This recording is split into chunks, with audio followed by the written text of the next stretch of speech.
F. Kennedy, to Benazir Bhutto, to Rajiv Gandhi, to Indira Gandhi, to many other leaders around the world, and the former Saudi king as well. So why there have been mystery about that? Who were the real assassins? Who were the real killers of these leaders? So I think more than 50, 60, 70 years have been passed. Nobody knows that who have been behind the killing of these high-profile leaders. But since political assassinations have been, here since eternity. The sympathy award is there everywhere. I mean, when somebody is attacked, when you try to assassinate a leader, and the attempt fails, then obviously it generates a wave of sympathy for that leader, and this attempt has increased Trump's popularity as well. One thing has been written, has been imprinted on Republicans' minds now, at least, a wide majority of the Republicans, that something vile is happening within the establishment. Trump is not acceptable. Some segment of the establishment might be involved. So tell us something, why there is no consensus between these two major political parties to completely ban this gun culture in the United States? That is one of the weaknesses of democracy that operate within the American society, or rather within the American political system. They are very, very important. That they just decided to ban PTI, and then they will go ahead and start the proceedings. In America, you cannot do that. America is definitely a superpower, probably the lone superpower, but they are not a perfect power. What will happen most probably, that all the Republican voters will go out and vote for Trump. A Trump voter is not going to sit home and just wait. This assassination attempt has already influenced and impacted some world affairs, some world events. For example, the announcement in Pakistan that there will be, these steps against a political party, PTI. I think it has something to do with Trump.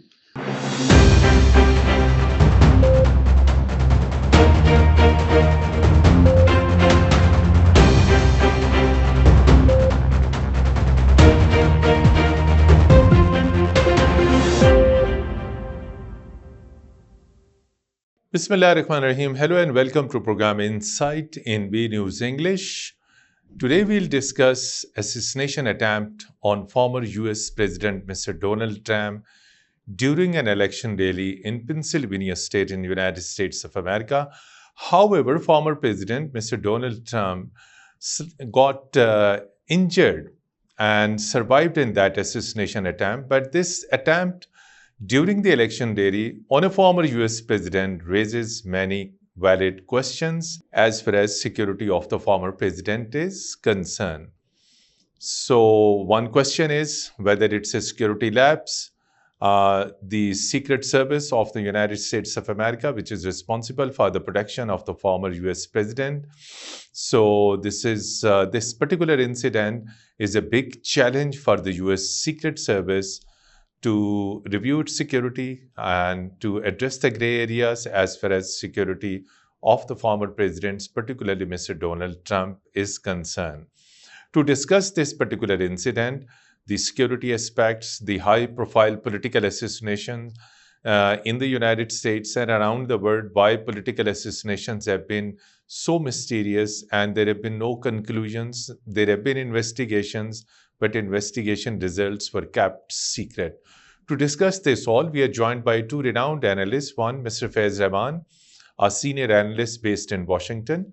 Thank you so much, Mr. Faiz Rahman, for joining Insight in V News English.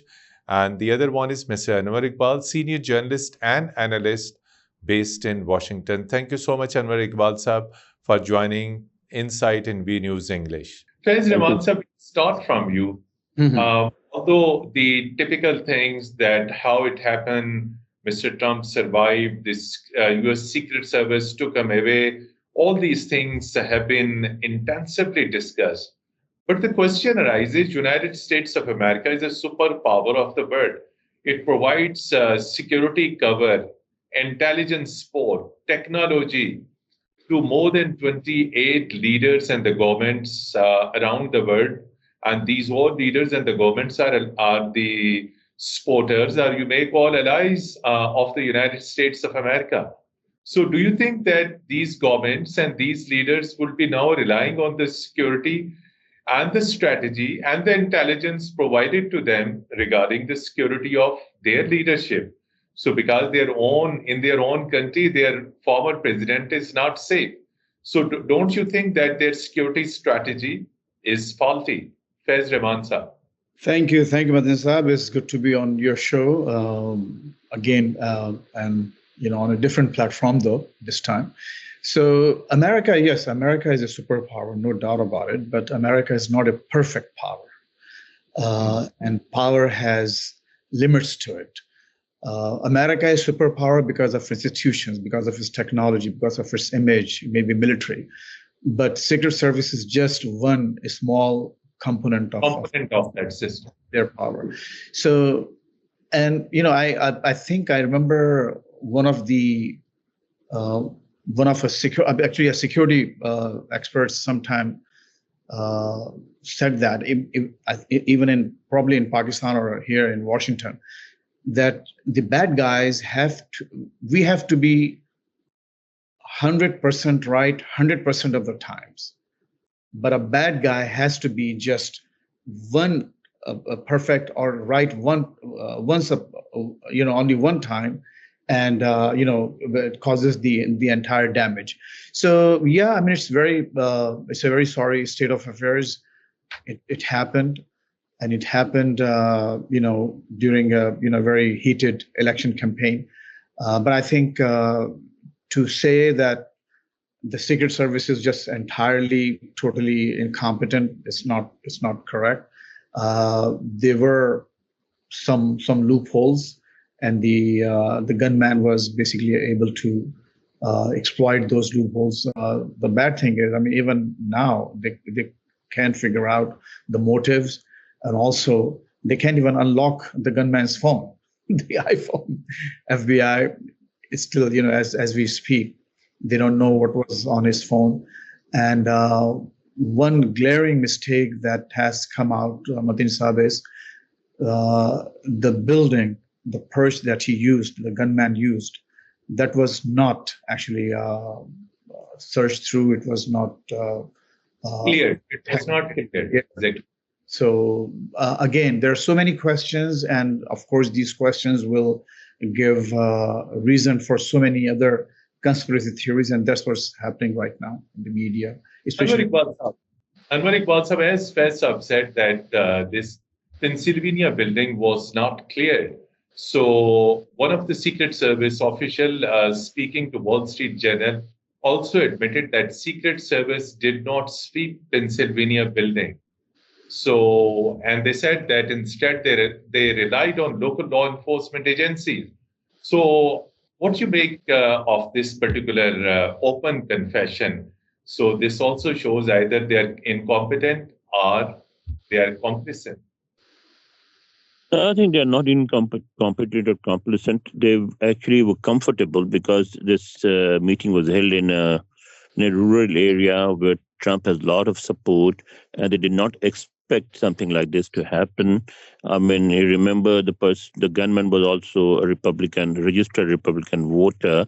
So had it been, say, in Washington, D.C., New York, and any major city, they would have been more careful.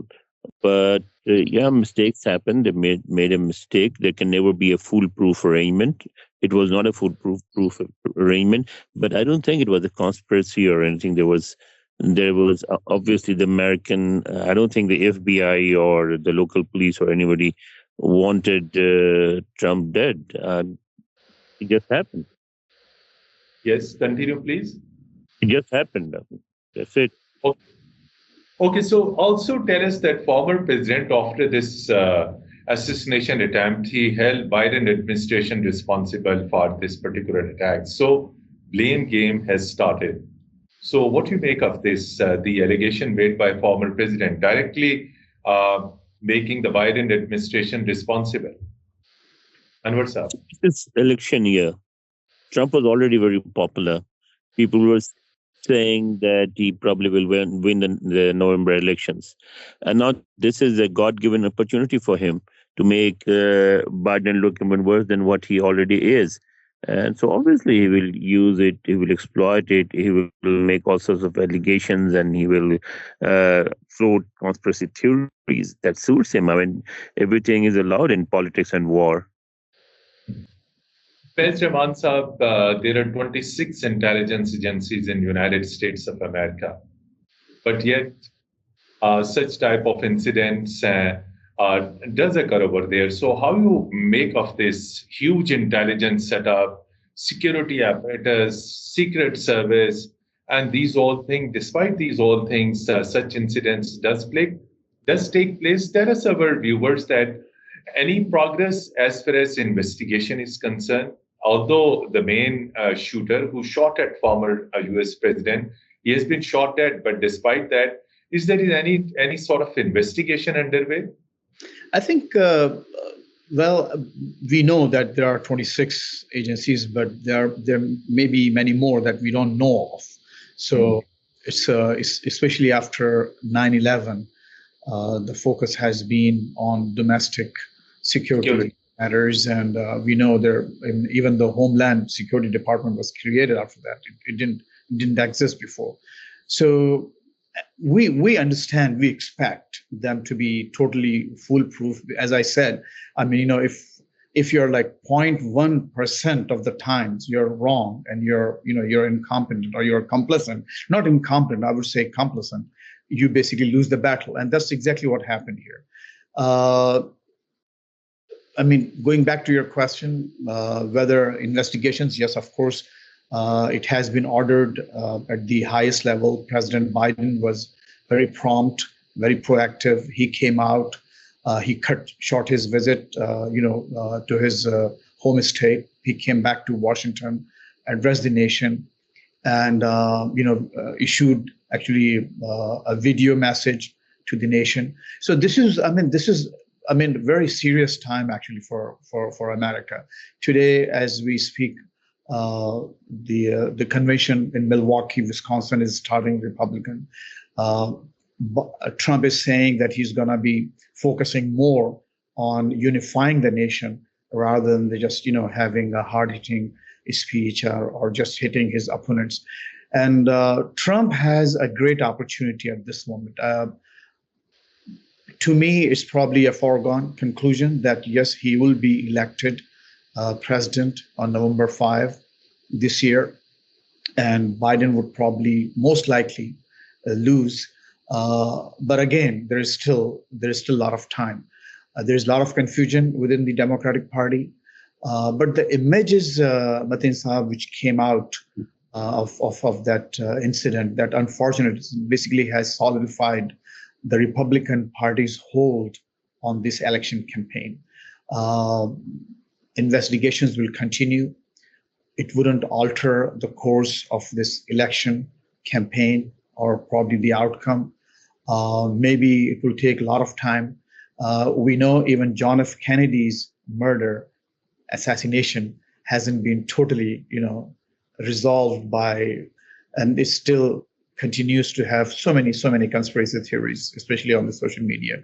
So I think unless and until Trump comes out himself and announces or declares that no, it was just a lone wolf, one person who planned something this drastic. And actually, just before we started this program, a breaking news came out on CNN that this guy, the gunman, Mr. Crooks, Thomas Crooks, only 20-year-old, 20-year-old basically kid. So he bought over 50 different kinds of ammunition just before going to the rally. So it was he had a lot of ammunition. It was not just like one AK-15 rifle, he was carrying some other ammunition as well. So he was well prepared, and I think the idea was to definitely kill the former president. First, I thought maybe it was again. We always Trump's actually we don't.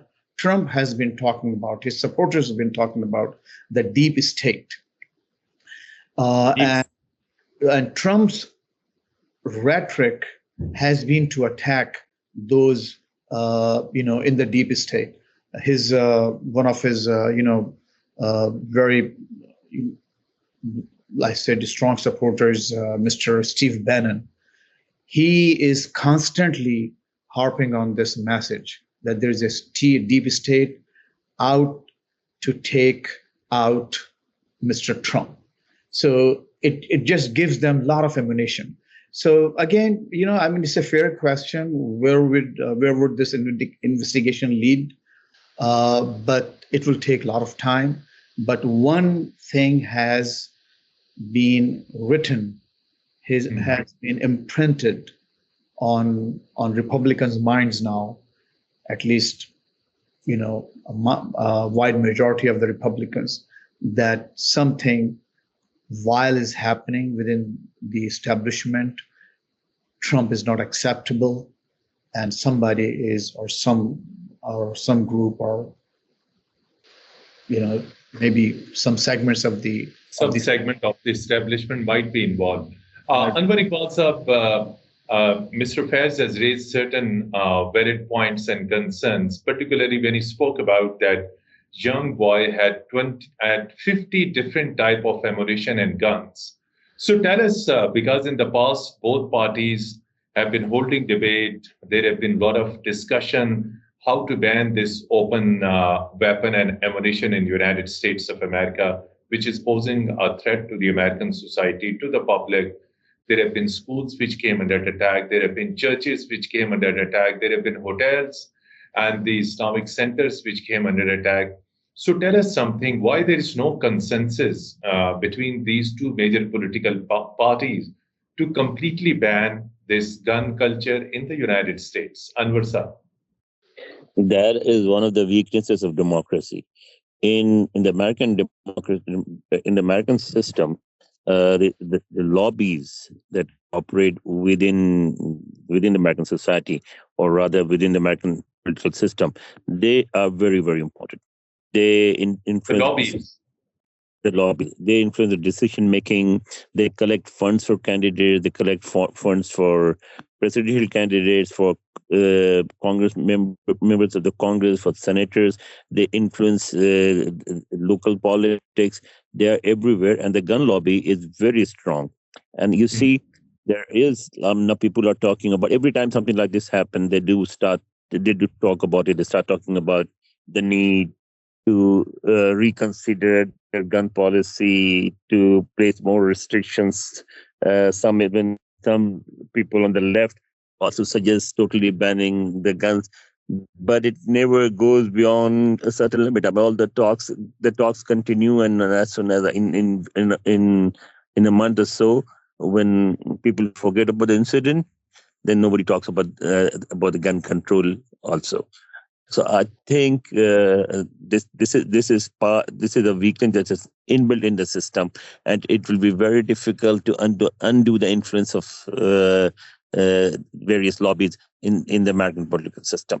Number one. Number two, every country has a sort of a threat perception and a safety perception. And what is the threat perception in America? When they talk about people who threaten America, American leaders, American system, top on the list are Muslims, number one. Number two are the colored people. Number three, the left-leaning whites who are sort of very liberal, disagree with with American politics, disagree with American values and all. But a white male Republican from a rural area is not on that list. Strong nationalist. He's on the other list, the safety list. He's seen as a safe person who agrees with American values, who believes in the American system, and he does not want to threaten or destabilize the system. So when somebody from that group comes up, then they don't know what to do, because it is unexpected, and they were not ready for it. So I think you have to, you have to understand, in Pakistan it's very easy. If you all you need to do, like what happened today, that they just decided to ban PTI, and then they will go ahead and start the proceedings. In America you cannot do that. Even the president does not have the power to just get up, and he can issue an executive order, but that can only go so far. He cannot just get up and ban the guns. You see, you have to go through the system, and there is enough loopholes in the system to allow the gun lobby to sustain. That's how it is. Mhm. Mr. Faiz Rahman, so earlier you spoke about that there have been former presidents who came under attack, particularly Mr. Abraham Lincoln and then John F. Kennedy. We'll extend this to the leaders in South Asia. Then, if we talk about leaders in South Asia and India, Rajiv Gandhi, then another Indian former Prime Minister, Indira Gandhi. Then, when it comes to Pakistan, Benazir Bhutto, and early in 50s, Mr. Liaquat Ali Khan. And there have been scores of leaders around the world. So why it is so that either it is in United States, as you refer to John F. Kennedy, to Benazir Bhutto, to Rajiv Gandhi, to Indira Gandhi, to many other leaders around the world, and the former Saudi king as well. So why there have been mystery about that? Who were the real assassins? Who were the real killers of these leaders? So I think more than 50, 60, 70 years have been passed. Nobody knows that who have been behind the killing of these high-profile leaders. But since political assassinations have been, here since eternity. We Brutus U2 has become like part of our lexicon, our day-to-day conversation. So I'm talking about Julius Caesar, right? So we we have been somehow desensitized to these assassinations, but there's so much play at that level. I don't want to go. I don't think we have enough time, and we cannot actually go. I cannot become a psychologist or political psychologist, or what really happens with the psychology of those assassins, and how do they bring themselves to doing some kind of a heinous thing to a nation. But we know one thing that is here. The assassinations are part of a political, unfortunately.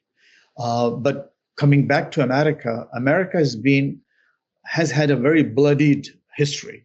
You talk about the guns, and that's exactly, when we talk about assassinations, it's very common sense that why wouldn't ban those guns? But we know guns don't kill people.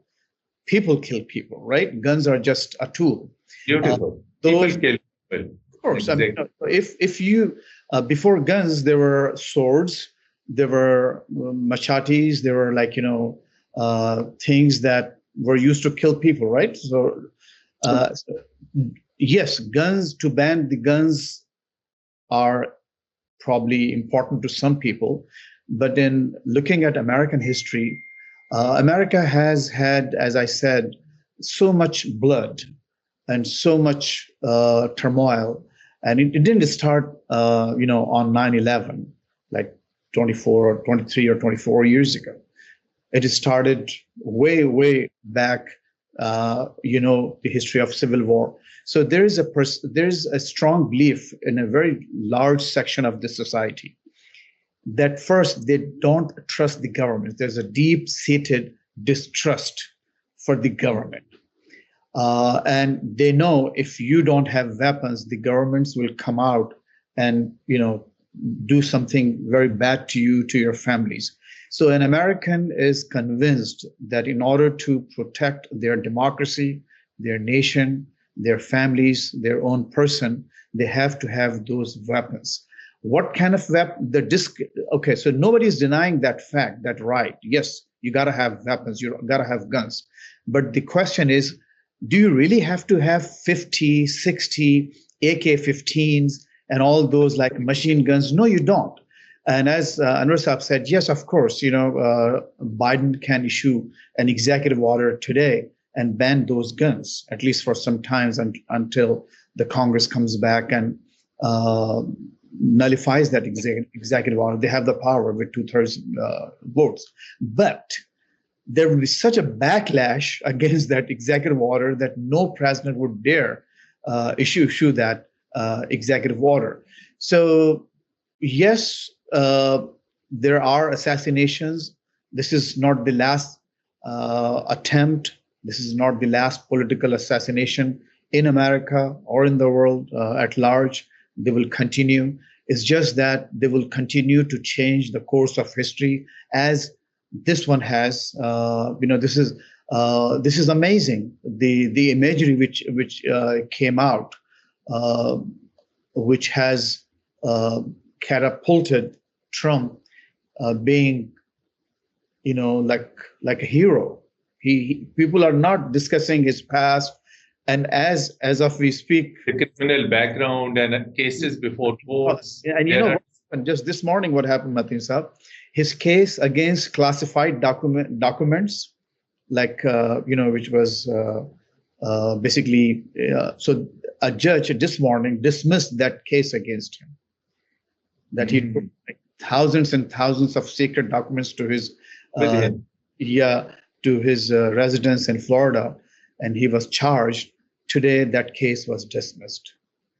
Seems like Pakistan.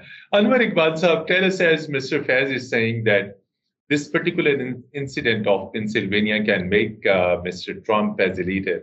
Do you think, like Pakistani politics is, there is a sympathy vote also in the United States that after this incident, Mr. Trump would be most popular leader? Well, and the sympathy vote is there everywhere. I mean, when somebody is attacked, when you try to assassinate a leader, and the attempt fails, then obviously it generates a wave of sympathy for the leader. And this attempt has increased Trump's popularity as well. He is. I was just reading something on the internet while listening to you guys, and there has been an increase of 12.2% in his popularity. He was already ahead of Biden by 6%. So 12.2% means what? That Biden is nowhere near him now, and I think now there's a panic in the Democratic camp. They fear that he will not only win, but the Republicans can take both the House and the Senate as well. And if they control all three, they already and the Supreme Court is already actually tilted towards the Republicans. So what it means for America, it means that we may see some very conservative, radical changes, that things may become difficult for, say, immigrants, for liberals, for gays. There could be also something. There are all sorts of speculations are being made. So there is a real possibility of not only Trump winning the White House, but Republicans controlling both the houses, both the chambers. Faiz Rahman Saab, so one valid concern and point is, after this incident, which also reflects massive security lapse or failure, please share with our viewers, is American security system, Secret Service, they're addressing their gray areas? Are they admitting that there have been security lapses? And when we talk of the security of the White House, even during the time of Mr. Trump, there have been several incidents of that security breach of the White House. So tell us, is American security and intelligence agencies are now reviewing their security system? Wherever gray areas are there, they are trying to make improvements? Is there any realization? Yeah, absolutely.